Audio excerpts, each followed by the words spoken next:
In the quaint village of Elderglen lived a wise and introspective man named Isaac. Known for his calm demeanor, Isaac was much respected by the villagers. He had an uncanny ability to discern the deeper meanings of life's occurrences, and his patient wisdom was a source of comfort for many. However, life in the village was not entirely tranquil. A man named Alan, who ran the only bakery, was notorious for his harsh judgments and tendency to criticize others openly. He was a perfectionist, and anything less than what he deemed flawless was subject to his scorn. The story of Alan's judgmental demeanor begins on a warm summer day when a young woman, Emily, moved to Elderglen. Emily was full of liveliness and carried with her dreams of opening a flower shop. Her warmth and passion for nature drew the villagers toward her vibrant personality. Alan seemed unimpressed, finding flaws in her every endeavor. "Your shop is too small," he said one day, dismissively waving a hand at her new flower arrangements, "and the flowers, not colorful enough." Ignoring his criticisms, Emily continued smiling, her spirit undeterred by his words. In a village meeting, when asked about the progress of their businesses, Emily shared her joys and challenges. Applause followed, but Alan stood up, pointing a finger. "You all praise mediocrity.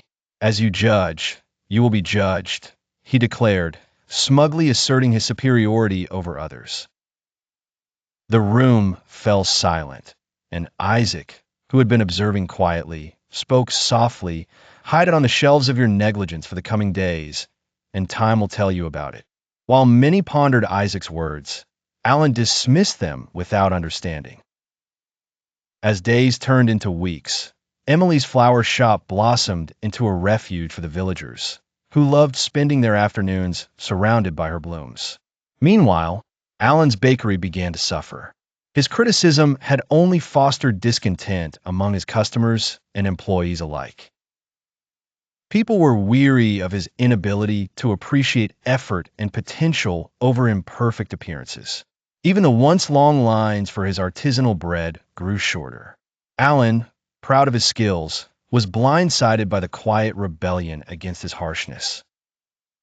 One morning, as he was opening the bakery, Alan noticed a young girl waiting outside.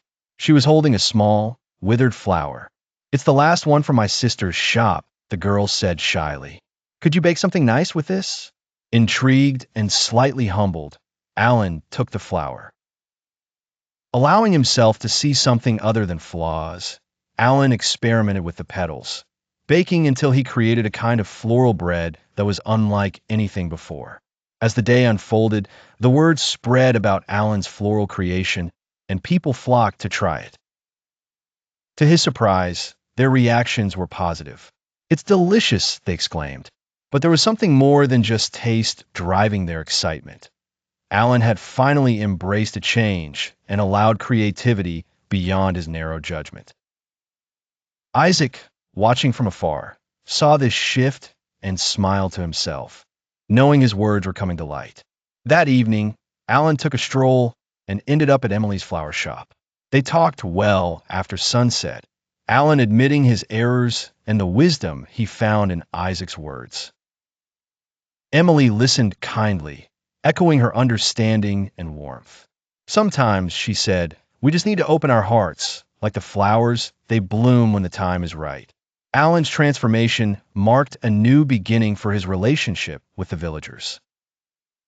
Inspired by Emily's resilience and Isaac's subtle teaching, he finally learned that the judgments he cast sowed seeds that grew into the very obstacles he faced.